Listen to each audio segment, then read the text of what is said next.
పంట దిగుబడులను హరించి వేసే వాటిల్లో వాతావరణ పరిస్థితులు, చీడపీడలతో పాటు ఇటీవలి కాలంలో వన్యప్రాణుల నష్టం కూడా ఎక్కువగా ఉంటోంది. అడవి పందులు, కోతులు దాడి చేసి రైతు ఆరుగాల కష్టాన్ని దోచుకుంటున్నాయి.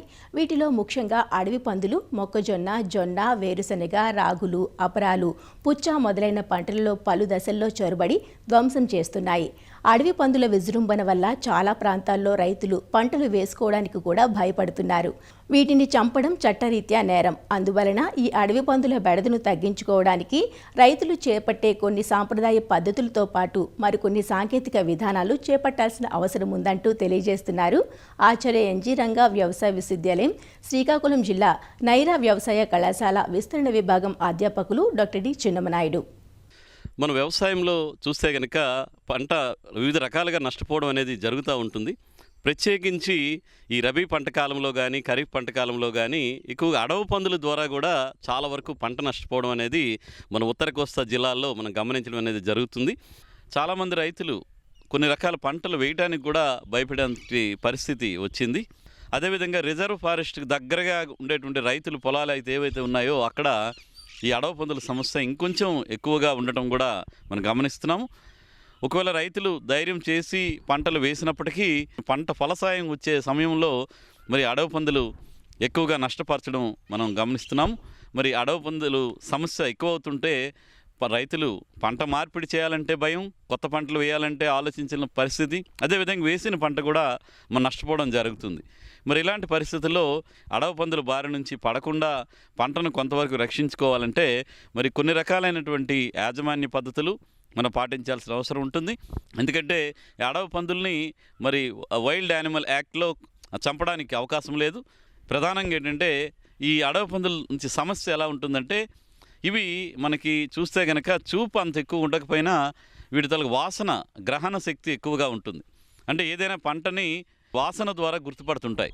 ఈ అడవి పందులు ఏంటంటే వాటి పొలాలకు వచ్చినప్పుడు తినేదానికన్నా అవి నష్టపరిచేది, డ్యామేజ్ చేయడం ఎక్కువ అవుతుంటుంది. ఈ అడవి పందులు బయట నుంచి పొలం చూస్తే మొక్కజొన్న లాంటి పొలాలు కనుక చూస్తే బయట బాగానే ఉంటాయి, లోపల చూస్తే కనుక ఒక 2 సెంట్లు, 5 సెంట్లు, 10 సెంట్ల వరకు కూడా నష్టపరుస్తుంటాయి. ఒకసారి ఆ పంటకి అలవాటు పడ్డాయంటే అవి ఏంటంటే ఆహారం ఎక్కడ ఎక్కువ దొరుకుతుందో అక్కడే ప్రతిరోజు రావడానికి ప్రయత్నం చేస్తుంది. దానివల్ల నష్ట తీవ్రత ఇంకా ఎక్కువగా ఉంటుంది.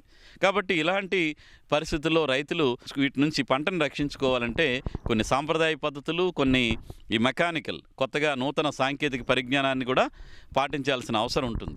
మరి రైతు స్థాయిలో ఉన్నటువంటి పద్ధతులు కనుక చూస్తే ఈ అడవి పందుల సమస్య ఎక్కువగా ఏ పొలాల్లో ఉంటుందో ఆ పొలం చుట్టూ కూడా ఈ పాత చీరలు ఏవైతే ఉంటాయో రంగురంగుల చీరలు పొలం చుట్టూ కట్టడం వల్ల అడవి పందులు పొలానికి వచ్చేటప్పుడు అవి ఆ ముక్కు ద్వారా వాసన చూసుకుంటూ కిందకి భూమికి దగ్గరగా ఆ ముక్కును పెట్టుకుంటూ నడుచుకుంటూ వస్తుంటాయి.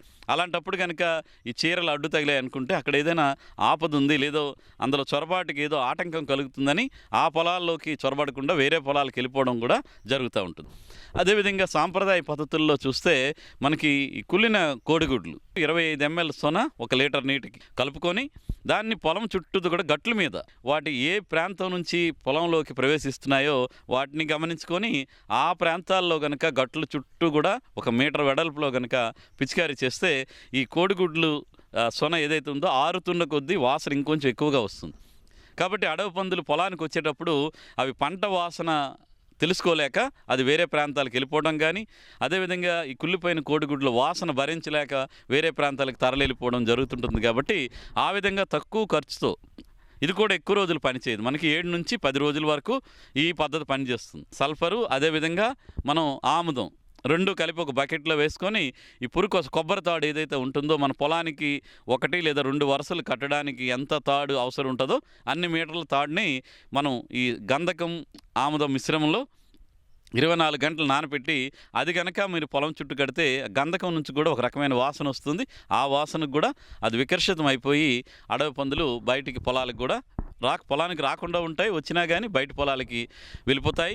ఇటీవల కాలంలో మనకు ఆచార్య ఎన్జీ రంగా వ్యవసాయ విశ్వవిద్యాలయం, అలాగే ఆర్నితాలి డిపార్ట్మెంట్, రాజేంద్ర నగర్, హైదరాబాద్ వాళ్ళు కూడా కొన్ని పరిశోధనాత్మకంగా ఈ అడవి పందుల సమస్యలు నివారించడానికి కొన్ని ప్రయోగాలు చేయడం జరిగింది.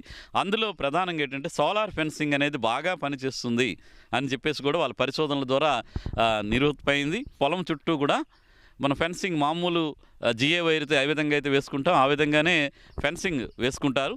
దానికి సోలార్ పవర్ని మనం తగిలించడం అనేది జరుగుతుంది. అయితే ఫెన్స్ వేసేటప్పుడు ఏంటంటే కింద వరుస 6 అంగుళాల ఎత్తులో ఉండాలి. అదేవిధంగా స్తంభాలు కూడా వీలైనంత వరకు అడుగున్నర వరకు పాతేసినట్టు ఉండాలి. లేకపోతే ఈ అడవి పందులు ఏంటంటే భూమిని గుల్లబారిచేసి స్తంభాలని నెట్టుకొని కూడా వెళ్ళిపోయేటువంటి పరిస్థితి ఉంటుంది. కాబట్టి భూమి లోపలికి స్తంభాలని ఎక్కువ లోతుకు పాతడం, తర్వాత కింద వైరు 6 అంగుళాలు, పై వైరు అడుగు వచ్చే విధంగా 3 లేకపోతే 5 వరుసలు సరిపోతాయి. మీటర్న్నర ఎత్తు కన్నా ఎక్కువ దూకలేవు. కాబట్టి ఆ విధంగా ఫెన్స్ ఏర్పాటు చేసుకొని దానికి సోలార్ పవర్ ప్యానల్ని మనం ఏర్పాటు చేసుకుంటే సుమారుగా 12 వోల్ట్ల వరకు కూడా పవర్ వస్తుంది. ఇది మనకి తాకినప్పుడు జంతువు చనిపోదు, కానీ అక్కడ నుంచి వచ్చేటువంటి షాక్ ఏదైతే ఉంటుందో అది ఎలా ఉంటుందంటే షాక్ ట్రిపుల్ S అంటారు. అది ఒకసారి కనుక శరీరానికి తగిలి ఆ షాక్ వచ్చిందంటే రెండవసారి ఏ జంతువు కూడా ఆ వైరు తాకడానికి ప్రయత్నం చేయదు. ఆ విధంగా అవి సైకలాజికల్గా భయపడిపోతాయి. ఈ సోలార్ ఫెన్స్ సుమారుగా ఒక ఎకరాకి 4,000, 5,000 రూపాయల వరకు కూడా ఖర్చు అవుతుంది. మీరు అంటే ఆ పోల్స్ ఖర్చుని బట్టి మారిపోతుంది. మనకు సిమెంట్ పోల్స్ అయితే 8,000 వరకు అయిపోతుంది ఎకరానికి. అదే కనుక బ్యాంబూ పోల్స్ కానీ లేకపోతే ఐరన్ సన్నటి పోల్స్ కానీ అయితే 4 నుంచి 5,000 అవుతుంది. జిఏ వైర్ కట్టుకుంటారు, దానికి సోలార్ ప్యానల్ ఏర్పాటు చేసుకుంటారు. కాకపోతే ఈ కింద ఉన్నటువంటి వైర్కి ఎప్పుడు కూడా ఆ పవర్ డిశ్చార్జ్ అవ్వకుండా కలుపు ఏదైనా వైర్లకు తగిలితే అవి ఎప్పటికప్పుడు నిర్మూలించుకుంటే మనం 4-5 సంవత్సరాల వరకు కూడా ఈ ఫెన్సింగ్ వాడుకోవచ్చు.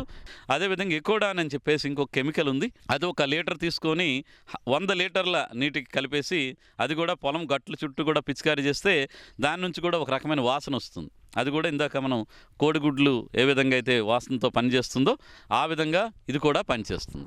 అడవి పందులు వచ్చేటప్పుడు మనం కొన్ని రకాల భయంకరమైనటువంటి సౌండ్స్ కనుక చేస్తే అవి భయపడిపోయి బెదిరిపోయి పారిపోతుంటాయి. దానికోసం కానీ ఏంటంటే మనం ప్రీ రికార్డెడ్ సౌండ్స్, అంటే అడవి పందులు ఏ సౌండ్స్కి భయపడతాయో అవన్నీ కూడా కొంత పరిశోధన చేయడం జరిగింది. గాండ్రింపు సౌండ్లు కానీ లేదా అడవి పందును మనం పట్టుకునేటప్పుడు వాటి నుంచి కూడా బెదిరిపోయి భయపడేటువంటి సౌండ్స్ ఉంటాయి.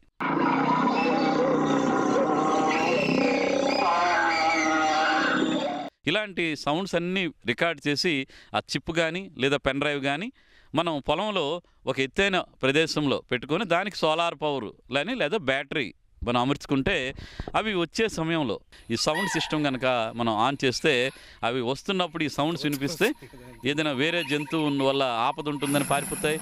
లేదా అడవి పంది సౌండే మనం గట్టిగా పెడితే ఆ పందును పట్టుకున్నారు కాబట్టి అవి కూడా దొరికిపోతాయని భయపడి ఆ విధంగా అవి కూడా పారిపోయేటువంటి అవకాశం ఉంటుంది. కాబట్టి ఈ విధంగా ఎకోస్టిక్స్ అంటాం, అంటే భయంకరమైనటువంటి శబ్దాలు చేసేటువంటి ఆడియో సిస్టమ్స్ని కూడా మనం పొలం మధ్యలో పెట్టుకుంటే ఆ సౌండ్స్కి కూడా మనకు అడవి పందులు పారిపోయే అవకాశం ఉంటుంది.